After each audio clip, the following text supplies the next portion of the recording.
there. Welcome into the College Basketball Bracket Science Podcast. It is early Saturday morning. We got a busy slate for you this afternoon. Got a lot of results to talk about. We're going to dive into some of the bracketology. Thanks for tuning in this morning. Thanks for choosing us to get your daily college basketball content. If you could, please, while you're here, go give us a like and a subscribe, whether you're watching on YouTube or listening on audio, whether that's Spotify, Apple, or Google Podcasts, which is going away here soon, unfortunately. Sad to hear. But we're going to dive right into it. We're going to start with some of Monday's results. Thanks again for tuning in. Let's start with Miami visiting Virginia. Yes, I know it was a couple days ago, so we'll talk about it just briefly here. Miami went into Virginia and scored 38 points. This Tony Bennett Virginia team is rolling. They ended up winning the game 60-38. Miami scored less than a minute or less than a point a minute.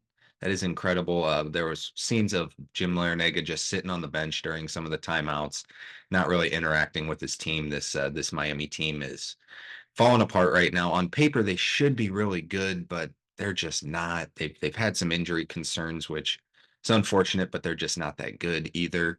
7 wins in a row for Virginia, though. They're off the bubble as of right now. We got them up to an 8 seed. We're going to talk about that in a little bit. But as of now, they go to Florida State, they host Pitt, they host Wake Forest, they go to Virginia Tech. It's one of the easier ACC schedules you can get. Then they do get North Carolina at home. They could give North Carolina a run for first with this schedule. We're going to talk about North Carolina here in a bit. Obviously, they suffered a loss to Clemson at home, so things might get a little bit more interesting than we expected. And it wasn't really expected to be Virginia. We thought maybe it could have been Duke. It may be Virginia. Anyways, let's move on. Also on Monday was Kansas visiting Kansas State in a rivalry game. Kansas State took them down in overtime, 75-70, moving Jerome Tang to 11-0 in overtime in just 2 years. Incredible, incredible stuff. This was just a 2-day rebound for Kansas after that win against Houston. Kind of interesting scheduling there. I know it's only about 2 hours or so to Kansas State, probably less than that, but still to play two games in on national TV in 2 hours, both on ESPN or in 2 days, excuse me. That's tough to do. Kansas did lead by 11, and in the second half, it looked like they were going to be just fine. But Tyler Perry for Kansas State, he ended up going off, had 26 points. Cam Carter had a huge night, 19 points, 11 rebounds. Shooting guard position, a little bit of a struggle of again for Kansas. Johnny Furphy only had 4 points. Elmarco Jackson had 2 points off the bench. That was their only bench points, was Elmarco Jackson. They have no depth. They got four studs, but outside of that, it's not great. Kansas State, this is a huge win for them. It gets them back in the bubble conversation and sort of out of that bottom tier of the Big 12 as of right now. So good win there for Kansas State. Tough loss for Kansas, but Kansas will be just fine. They're going to be in the tournament, as they always are. Let's move on to Tuesday. Let's get through these kind of quickly so we can preview this loaded slate on Saturday. We mentioned we were going to talk about North Carolina. Clemson went in and beat them 82-76. This was the first game for North Carolina after beating Duke at home. Just a little bit of a hangover game. It happens. There was a story that went viral late that Armando Bacot called out the team for showing up late to shoot-arounds. Kind of showed what kind of leader Armando Bacot is. He had 24 points, 13 rebounds. He was their lone stud in this game. RJ Davis also had 22, but didn't shoot too well from the field. Armando Bacot trying to rally his team together. He said something in the when he was asked about it that the team's not talented enough to be taking off practices, and showed good leadership for him. But story was Clemson. PJ Hall, 25 points, 9 rebounds. Clemson finally picks up that key win that they're going to be in the March Madness now. This should be good enough to they did enough in the non-con, and now this beating the best team in the conference. This should do it. This is about as good of a win as anyone has in the nation this year. I mean, UConn and Purdue are the top two teams, and they haven't lost a home game. North Carolina was ranked number 3 in the AP poll, and Clemson went in at North Carolina and beat them. It's probably the best win of the year. Joe Girard also added 21 points. He had 5 threes. He was hot from the field. He looked good. Then Ian Shiflin, we have to talk about him. He is just the glue man. He just hustles around. He had 14 points, 11 rebounds, showed a lot of emotion. Not the most talented guy in the world, but he's got the most heart, and no matter when he is playing, Ian Shiflin is the guy that makes this team roll. Let's move on to some Big 12 action. Always some ranked matchups there. Starting with number 14, Iowa State visited Texas, and they went in and beat them 70-65. Interesting enough, Texas has only won one Big 12 home game this year. Kind of interesting there. They knocked off some teams on the road, but remember they lost to UCF even at Texas. So kind of struggling at home there, but they did their one Big 12 home game win was against Baylor. So pretty solid win there. But Dylan Dessou, he had 28 points, 10 rebounds. He did about as all he could. Everyone else just struggled. Iowa State's defense just too much for this might I say undisciplined Texas team. This team doesn't seem to have all the pieces like they did last year, but discipline is definitely a big thing there. Moving on, number 23, Texas Tech. They visited Baylor. Baylor beat them 79-73. This was a ranked on ranked matchup. Came in. Texas Tech was 23rd. Baylor was 13th.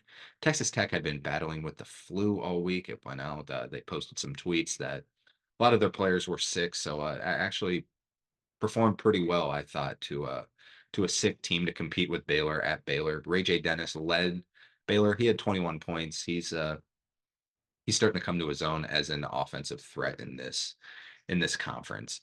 But also around the Big 12, number 21 BYU, they visited Oklahoma. Oklahoma took them down 82-66. Oklahoma rebounds after that loss at UCF. They kind of desperately needed this win. Let's move on to the Mountain West, which we love talking about. Nevada visited Utah State and took them down 77-63. We're going to talk a lot about Nevada here in a little bit. They just beat San Diego State last night. Nevada, they're rolling right now, but the story here is kind of Utah State. Utah State has now fallen two in a row. They lost that game to San Diego State, which, okay, it's San Diego State, but you got to rebound. I think Nevada, excuse me, is probably the sixth out of 16 out of the Power Six we've talked about. Six best. They were the one who was kind of hovering around the bubble, but this went over Utah State, and we'll dive into that San Diego State game a little bit. They're going to be in the tournament as of right now. It's good for the Mountain West. They're probably going to have at least five bids, maybe six. We'll see who ends up winning that conference tournament. But staying in the Mountain West, Boise State visited Colorado State. Colorado State took care of business 75-62. Mentioned a little bit on some former podcasts that Colorado State's starting to fade a little bit, but they've regained their momentum. They're starting to roll a little bit. They're just now one game behind Boise State, Utah State, and New Mexico. So Colorado State right in that conversation with San Diego State also just a game behind. Let's move into the Big Ten, where we had kind of a shocking result. Michigan State went into Minnesota, which is a tough place to play, may I add. Minnesota took them down 59-56. Michigan State's starting to kind of struggle a little bit. I know they've been winning some games, but they're just to the eye test, I'll say they're struggling right now. Minnesota, though, fifth place in the Big Ten. Michigan State's kind of on the bubble. They're entering the conversation a little bit. They're kind of in the same boat as Maryland. They're kind of in the conversation, but not really. If they were to go beat up Purdue or in Illinois, Wisconsin, maybe they could make some noise. They're not really close, but they could be. Michigan State we have as a 10 seed right now. Talk about that when we get into our bracketology. But good start for Minnesota in getting a chance at least to make the NCAA tournament. Number one team in the nation, UConn. They hosted Butler. Thad Matta's squad had been rolling, but UConn did beat them 71-62. But Butler hung in there. Butler beat Creighton earlier in the year at Creighton. So they're starting to play well, but Donovan Clingan, he's just too good. 18 points, 14 rebounds, 3 blocks. With that stat line, it's impressive that Butler was still there. Thad Matta's got him. He's got him playing well right now. They are in the tournament right now as we speak. We have them as I'll have to look at the graphic. I think it was either a 9 or a 10 seed. I'm pretty sure it might have been a 9 seed. Butler looking good. Let's move on. Ole Miss visited South Carolina. We love talking about South Carolina this year. They are now 15th in the AP poll, all the way up there. South Carolina ended up winning the game 68-65, but it was a blowout for a while. South Carolina led by 17 in the second half. Ole Miss, they fought back. They showed a lot of heart. They went on a big run. Ended up winning the game by 3, but both teams solid, better than expected performing. Now we got to talk about UCF or USF, excuse me. No disrespect. USF. Now you might ask, why are we talking about USF? They played Charlotte. This is a game you would never think we should talk about, but USF beat them by 3. And this game was at USF. They're now in first place in the AAC. That's why we got to talk about it. We got to talk about Amir Abdul Rahim. He turned this program around in 1 year. It's incredible. We saw him do it with Kennesaw State last year. He's going to be a popular choice this offseason for a power conference school, maybe Louisville, depending on what they're doing. And it seems more likely like DePaul. I'm thinking more of DePaul. We're going to talk about DePaul here. Let's talk about the next game before we dive into DePaul because it's gonna go back and forth. So the next game we're going to talk about is Indiana at Ohio State, and neither of these teams deserve to be talked about. I'm going to be honest. So you might ask why we're mentioning this game. Indiana ended up winning at Ohio State 76-73. Ohio State led 47-29 with like 11 minutes left, and they blew yet another lead. The reason we say this is it seems like this was kind of the closing deal on Chris Holtman's era at Ohio State. We're seeing all these changes already being made with the football program. We just got alerted that they got Chip Kelly from UCLA. He's going to be the offensive coordinator. They're making all kinds of changes. I think you got to make a change for Chris Holtman here. Ohio State is their tournament bids are crushed. They start off the year 11-2. They have a lot of talent. Uh, they they're not going to be anywhere near March unless they won their conference tournament. It's time for them to move on. We're going to talk about Chris Holtman and Amir Abdul Rahim, maybe both leaning for this DePaul job. Chris Holtman looked like kind of maybe one of the favorites to get the Louisville job. Obviously, the Louisville job is a lot better than the DePaul job, but Chris Holtman's kind of talking himself out of that conversation. We even talked about Mick Cronin a little bit in that conversation, but neither have really done anything to show that they deserve that job. But Amir Abdul Rahim, a young guy, a lot of energy, knows how to recruit, knows how to turn programs around. That seems like it'd be perfect for DePaul. Chris Holtman, I think he's a good basketball coach. I just don't think he knows how to system coach. He doesn't know how to NIL, all the NIL money at Ohio State, and this is the best team you put together. They got some talent, but they're not winning games. At some point, you got to move on. Let's stop talking about coaches, stop being negative, move on to Wednesday in the Iron Bowl of basketball. Number 16, Alabama visited number 12, Auburn. Remember, Alabama beat them in the first matchup? Not the case in this one. Auburn beat up on Alabama 99-81. It was actually close in the first half, and then late in the first half, Auburn just went on a crazy run and just never looked back. Jonai Broom, Jalen Williams, they combined for 50 for Auburn. Incredible stuff. Mark Sears did have 25 for Alabama. Question for Alabama is not on the offensive end. They are great. They are fine. It's Alabama's defense. They really struggle to hold opponents to. I mean, they're allowing 99 points. That should never happen in a college basketball game. They seem to be turning around, but they also had been playing kind of a weak SEC schedule, but now playing at Auburn, it kind of showed that that defense is not where it needs to be yet. I think both teams are good. I don't think either team is great, but Auburn, I would definitely give the edge to over Alabama right now because of those defensive struggles. Let's move on. That was obviously the big game of Wednesday, but we got a few other notable results to talk about. Just in the SEC, number 6 Tennessee hosted LSU, and they beat them 88-68, as you'd expect. Don't need to dive into that. Most surprising game of the night was number 11 Wisconsin visiting Michigan, and Michigan beat them 72-68. Wisconsin now struggling. They've lost 3 in a row. This moves Illinois into second in the Big Ten as of right now, of course, behind Purdue. Interesting stuff going on at Wisconsin. We'll see if they can rebound today against Rutgers. Number 19, Creighton visited Providence, and this was the most fun game to watch. Hopefully, you got tuned into FS2, interesting enough. Providence beat them 91-87 in overtime. It was just a electric environment. Devin Carter hit like a 30-footer from the Friar logo to send the game to overtime. I mean, it was one of those where you cannot be serious with that shot. 15 seconds left on the shot clock. Heaves up a 30-footer, just nothing but net. Sent it to overtime. He ended up with 28 points, 11 rebounds. Josh Oduro went off, 32 points, 11 rebounds as well.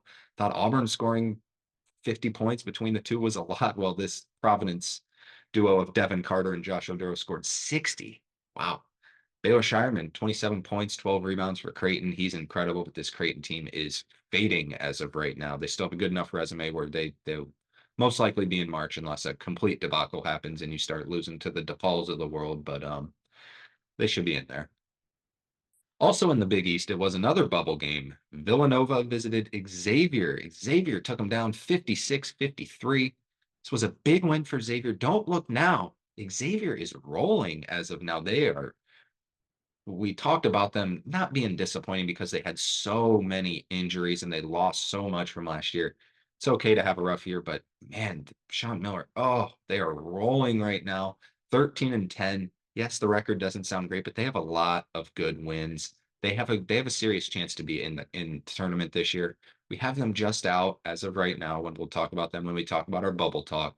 But they're starting to make a chance at least. For Villanova, though, they're 12-11 on the year. 12-11. Ugh. Villanova, this program is obviously not great right now. Kyle Neptune's still getting booed. Might be time to make a change there. Not going to talk much more about that. Let's also just talk about Nebraska visiting Northwestern. The two teams that beat Purdue. Northwestern did win at home, though, 82-68. This breaks their two-game losing streak. They lost at Minnesota, and then they lost the game prior to that at Purdue, which they took them to overtime. But good way to bounce back here. Boo Buie had 22 points. He just does what Boo Buie does. Let's move on to Thursday. Number 8, Arizona at Utah, one of the most fun games you could have tuned into. Unfortunately, it was on the Pac-12 network, so not a lot of people were able to. Arizona ended up winning the game 105-99 in triple overtime. Wow. A lot of fun there. Arizona led by 16 at the half. All 5 Arizona starters were in double figures. Pelle Larsson went off 27 points, 7 rebounds, 8 assists. Brandon Carlson had 27 and 15 for Utah, while Devin Smith had a triple double for Utah, 17 points, 11 rebounds, 10 assists. Got a lot of questions. I left Arizona at 5 in our rankings, where I rank teams every day. For those who don't know, go check those out. If you haven't already, I rank teams every day, and Arizona has been 5. I got a lot of hate that they didn't move down after this win against Utah because, yes, they led by 16. Yes, they should have won by more. Yes, they probably should have. It shouldn't have had to go to triple overtime. But in the end, it's a quad one win, a quad one road win at a team who's going to be in the NCAA tournament most likely. So I didn't feel right dropping them down. Yes, they kind of showed some vulnerability there in the second half, but this actually might have moved Arizona up to a 1 seed with this quad one win, believe it or not. So we'll have to reevaluate once we did our bracketology just a couple days ago. We actually did it Thursday prior to these games, so this might change it a little bit. But Arizona, they won the game. It wasn't pretty, but they did end up winning the game. I'm a little concerned. Arizona was my pick about, I think it was after they beat it wasn't after they beat it was after they beat Michigan State. Arizona was my pick, and I thought for sure they were my team no matter how they did to win the national championship. But I've seen some vulnerabilities with Tommy Lloyd's coaching. A little nervous about it. I think they have the most 1 through 6, the best team in college basketball, best starting lineup, I think, in college basketball. We'll have to see. We'll have to see how they do. They don't really lose home games, but they've looked vulnerable on the road. So that makes me a little bit nervous come March, but still in on Arizona. We'll see how they do going forward against the likes of Colorado, which they play on Saturday, which we'll dive into. Moving on, number 20, FAU lost yet another game in the AAC at UAB, 76-73. This game wasn't overtime. UAB is not as bad as you think. They've actually been rolling pretty well. This is only a quad 2 loss, but FAU, this is important. We talked about USF being number 1 in the conference right now. FAU is now second with tied with Charlotte in the AAC. Who would have thought USF would end up winning that conference? Amir Abdul-Rahim did. He's got him rolling over there. Let's talk about some mid-major games that went on just briefly. Drexel visited UNC Wilmington. UNC Wilmington beat them 75-56. Drexel had been kind of rolling through the CAA. They were up to 9-1, but this loss, UNCW, they're more talented than Drexel. We saw their talent when they beat Kentucky. Good win for UNC Wilmington. That'll be a fun conference tournament to watch there. They also have Charleston in that conference, obviously, so that'll be fun to watch. And And then Samford went into UNC Greensboro to win 78-69. UNC Greensboro was the favorite to win the conference this year, but Samford went in and they're now 21-3. 21-3 for that Samford squad. That's it for Thursday. Let's move into just last night's games real quick, and then we're going to dive into our bracketology talk. Number 18, Dayton, went into VCU and got beat 49-47. Yikes. Tough watch of a basketball game, just over a point a team per minute. It was tough to watch. Dayton they're reliant too much on just 6 players, and the depth didn't seem to be there. Deron Holmes only had 12 points, but a good win for VCU. VCU plays good defense. Dayton also plays good defense, to give them some respect there. But VCU, this is not one of those VCU teams that's like a Shaka Smart VCU good team. It's not a great loss for Dayton. I didn't check if it was quad. I think it's probably a quad 2 loss. Um, yeah, I'm not sure what to think about this game because it was just so ugly to watch. But all right, we'll stop talking about that one and we'll move on to the San Diego State Nevada game. San Diego State came in number 24 in the nation, and Nevada beat them 70-66 in overtime. The game was not this close. And bad beat alert. We got a bad beat. Nevada. Oh, San Diego State came into the game plus 3.5. Yes, Nevada won by 4. San Diego State got in overtime up to a 4-point lead. Nevada fought back at home. Nevada led by 2. San Diego State hucked up a ugly 3 by Trammell, and it missed, and it looked like the game was just over, but yet they fouled with 0.3 seconds left. They showed the review, and it looked like they called the foul after the fact, but they did not. They gave it 0.3 seconds. It didn't look like the right call, but unfortunately for San Diego State bettors, Nevada went down. It was Blackshear went down and knocked down 2 free throws. Oh man, tough beat for you, San Diego State plus 3.5 bettors. That should have hit. The refs kind of bailed out Nevada to cover that spread there. Let's talk a little bit about the Mountain West. Mountain West is deep. With this win, Nevada will be up to probably an 8 or 9 seed, I'm thinking, in the tournament. Just about all the Mountain West teams are hovering around that 8 or 9 seed without Colorado State and New Mexico are both probably hovering around that 6 seed line. Everyone else, they're right about the 8 or 9 seed.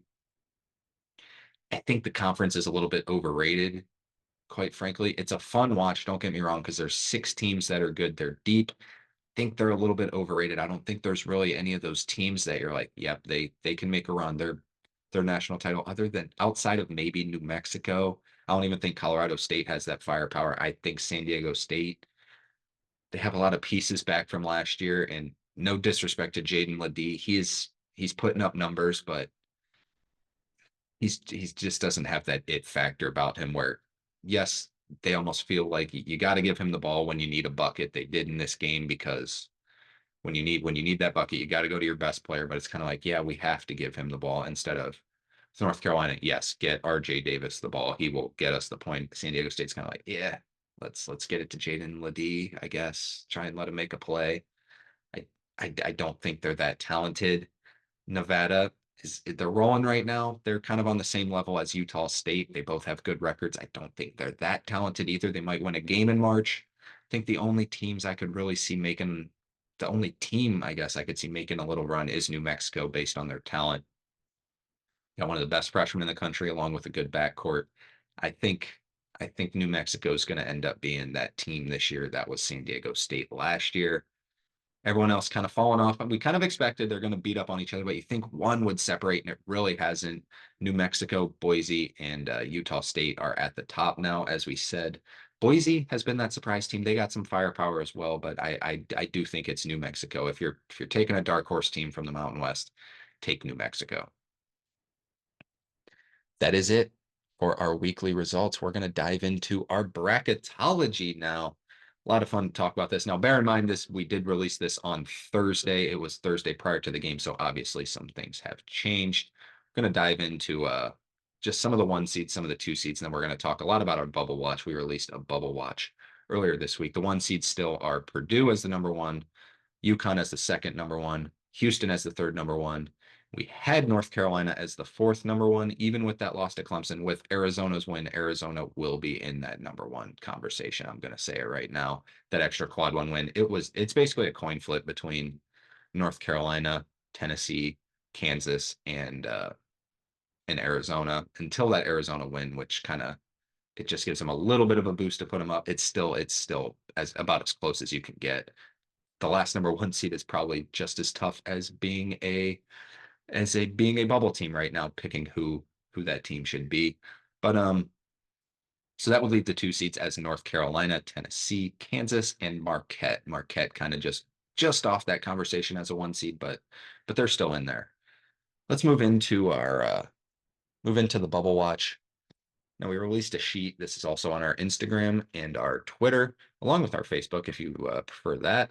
We released our bubble watch where we ranked the 24. We kept it to 24 bubble teams. So go ahead and check that out if you haven't. We'll just go down the list just quickly here. Wake Forest is our first bubble team. We have them as a 9 seed. They're the best bubble resume that we have. Washington State and Utah next, both 9 seeds. Now, bear in mind, again, this was before Utah lost that game to Arizona, so they might slide a little bit. Boise State next as a 10 seed, Colorado as a 10 seed, A&M as a 10 seed, and Butler as a 10 seed as well. We have Nevada as an 11 seed, Michigan State as an 11 seed, and Florida also as an 11 seed. Let's move into some of the first four that we have.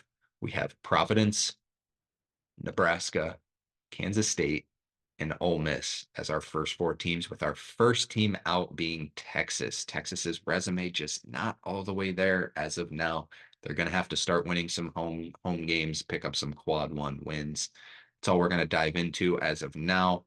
We for the rest of the list, go check it out on our Instagram, on our Twitter, also on Facebook.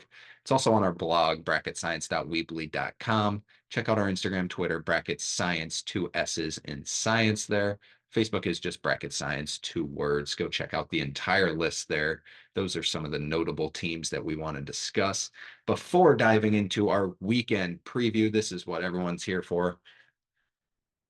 We got to talk about some of the big matchups. We're gonna do it with the KenPom lines that we have written down right now. We'll pick who we think is gonna cover, who we think is not gonna cover.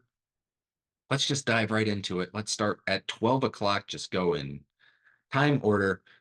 12 o'clock, Clemson goes to Syracuse. Clemson favored by 2. This game is on ESPN2. This is a big spot for Syracuse. Syracuse needs a win. They escaped Louisville the other night. Syracuse has kind of been fading a little bit. They need this win kind of bad. Clemson by 2. Clemson's kind of rolling right now. I think I would take Clemson to cover that 2 points. I think they're a better team. We got notified of Syracuse releasing Benny Williams from the program. So we'll see what this means for the Syracuse squad who's fighting for an at-large bid. They're not yet even considered on our bracketology. So, let's move on. 12:30, number 19, Creighton visits Xavier. Creighton lost 2 in a row. Creighton did win at home 85-78 in the first matchup. I think this is a game where Creighton breaks their skid. At some point, they're going to win a close game. I think they win this game at Xavier. Xavier's favored by 1 via KenPom as of now. This game's on Fox. Give me Creighton to win outright. I'll take them straight up in this one. At 2 o'clock, this starts the big games. Yes, Clemson, Syracuse, Creighton, Xavier might not seem too well, but of course, check those out. They're still good basketball games. This is where the exciting stuff happens, though. At 2 o'clock, tune in on CBS. Number 10, Illinois visits Michigan State. Michigan State favored by 1 via KenPom. Illinois did win earlier in the year by 3 at Illinois. This game was without Terrence Shannon during that whole thing, but this is an interesting game. This is a game I would stay away from. I could see either team taking it. I would probably, if I had to choose, I would take Illinois to win the game. I think Illinois is better than Michigan State. Michigan State is coming off that loss at Minnesota, kind of a trap game. So we'll see if Michigan State can rebound. That'll be a fun matchup. Terrence Shannon versus Tyson Walker, 2 of the most electrifying players in college basketball. Let's move on. Also at 2 o'clock, TCU visits number 14, Iowa State. Iowa State favored by 7. This game's on ESPN2. Iowa State did win at TCU earlier in the year. Remember, they were blowing them out for a while. And then TCU fought all the way back. Iowa State ended up winning the game by 1. Iowa State favored by 7. This is a lot of points for a Big 12 matchup. I think it's too many points for a Big 12 matchup. Iowa State, we know how tough of a home environment that is. I've been impressed with TCU. I've been more impressed with Iowa State. This is a tough line. We'll see what the line comes out on FanDuel, but I would probably take TCU plus the 7. That feels like a lot of points. At 3:30, number 12 Auburn visits Florida on the SEC network. This might be my favorite game on Saturday. Auburn comes in a 4-point favorite at Ken Palm. Auburn has struggled on the road a little bit, and Florida matches Auburn's side. Florida is coming off Auburn's size, excuse me. Don't know what happened there. Florida coming off that tough loss at Texas A&M. I think Florida rebounds. I think Florida gets the job done here against Auburn. Not too bought in on either team, but I think 4 points at home. Give me Florida plus 4. At 4 o'clock, number 3, North Carolina visits Miami. This game's on ESPN. North Carolina favored by 7 via Ken Palm. North Carolina has lost 2 of its last 3, as we mentioned, and they're both coming to sub 500 teams in the ACC, with that being Clemson and Georgia Tech. But Miami, man, they're bad. Miami is disappointing this year. Larinaga has just kind of given up, as we talked about earlier. I think I'll take North Carolina to rebound and even cover 7. I mean, Miami just scored 38 points on Virginia, and North Carolina is so much more athletic than Miami. I think North Carolina wins this game. At 5 o'clock, number 5, Houston visits Cincinnati on ESPN2. Houston favored by 6 via Ken Palm. Cincinnati's coming off that huge win at Texas Tech, but Texas Tech is not Houston. They haven't faced a team like this. I think Houston covers the 6 points. Moving on, 4 o'clock. The game following Illinois and Michigan State on CBS is Gonzaga at number 17, Kentucky. Kentucky favored by 3 via Ken Palm. It's a desperate time for Gonzaga right now. They need this win for any chance of an at-large bid. Unfortunately, they're just not a very good team. Mark Few deserves a rough team every once in a while. He got it this year. This team's just not that talented. I saw it with San Francisco. I saw it with St. Mary's. Kentucky is just going to out basketball play them, if that's even a word. They're, especially at Rupp, they're just a better, more athletic basketball team. They have better basketball players than Gonzaga does this year, and they should cover 3. Both teams kind of struggling. Both teams kind of need a win desperately bad. Gonzaga more than Kentucky, but I think Kentucky wins. I don't think Gonzaga stands a chance unless they shoot about 60% from 3. Moving on, College Game Day will be at number 13 Baylor, at number 4 Kansas in Allen Fieldhouse. College Game Day will be there. This game's at 6 o'clock on ESPN, of course. Kansas favored by 3 via Ken Palm. This is free money. They are giving you free money with Kansas minus 3. I'm sure the FanDuel line will be a little more than that, maybe 4.5 or 5.5. Kansas is free money in this place. They haven't lost a game at home this year. They're coming off that loss to Kansas State. They got that long break. We obviously said they played Saturday and then they played Monday. Now it's all the way to Saturday. They don't play their bench. They get tired. Yet the Allen Fieldhouse environment just lifts them. They had 5 days rest. They might beat Baylor by 20. I think Baylor is one of the most overrated teams in the country, quite frankly. I think they got some offensive firepower. Obviously, it shows at Ken Palm.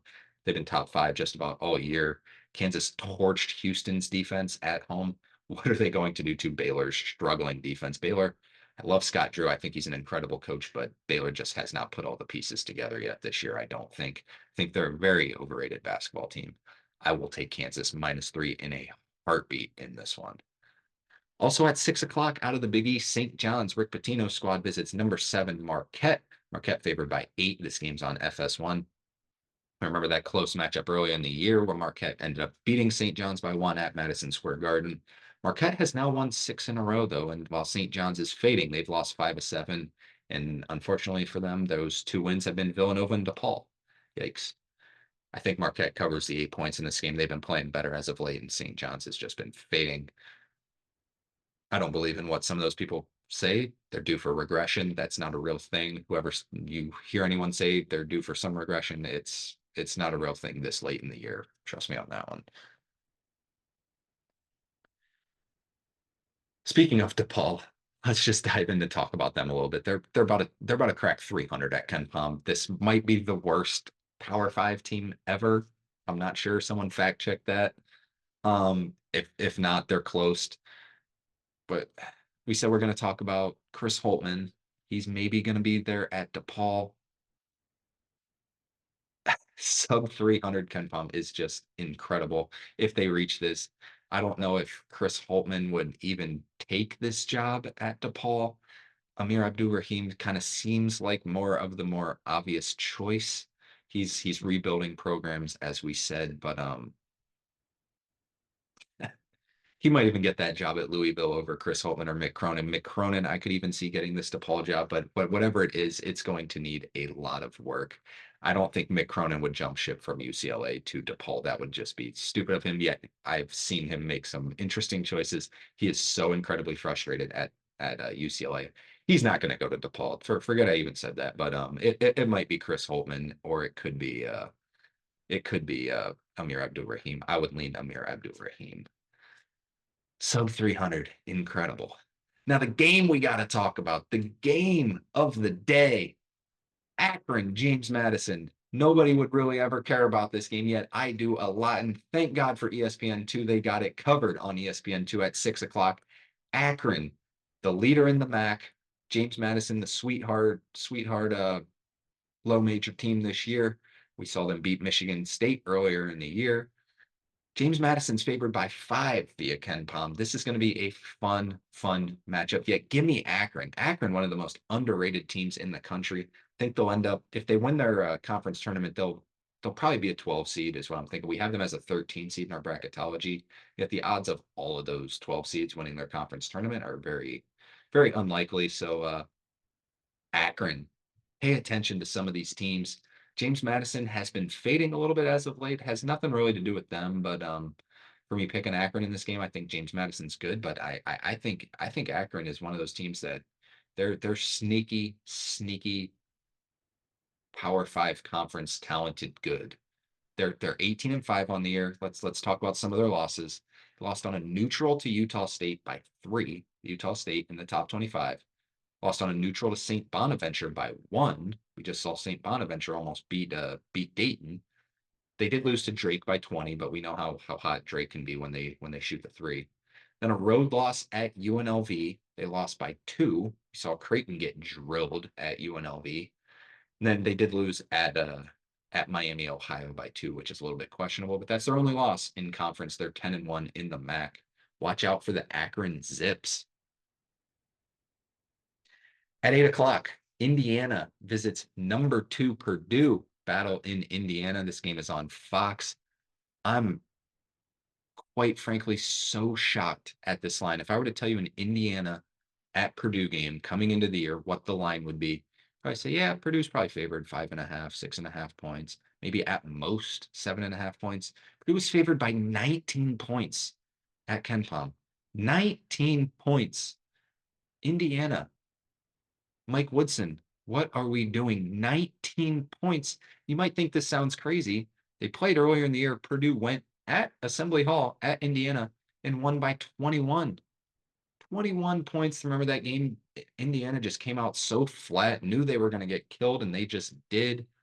Indiana is a debacle of a program right now. It's embarrassing. Indiana is obviously not known for football. They're known for basketball. You go to Indiana to play basketball, they're one of probably the top 5 best programs of all time. Bobby Knight's legacy. Tom Crane had some great years there. Yes, they made the tournament last year. You're underdogs by 19 points versus your in-state rival. That is embarrassing. So embarrassing. And the thing is, Indiana has a good starting 5. You got Xavier Johnson playing the 1. He's got experience. He's got talent. Got Trey Galloway, who's come up and averaging almost 15 points a game. He's having a great year. Mbako, who is probably going to be a first-round pick. He's one of the best freshmen in the country. Malik Renew is going to be on an all Big Ten team, whether it's probably not going to be first team, might be second team or third team.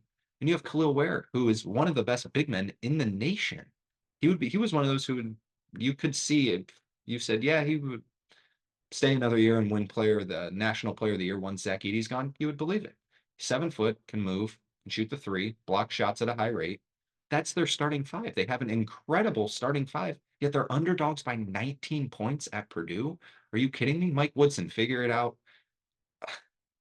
I don't feel confident, but I would have to take Indiana plus 19 points because that is so many points for a rivalry game. But if Purdue beats Indiana by 19, I might send a letter to Indiana to fire Mike Woodson right then and there. I mean, you can't keep up with this embarrassment. Your whole your whole NIL deal and everything is built upon your basketball team at Indiana.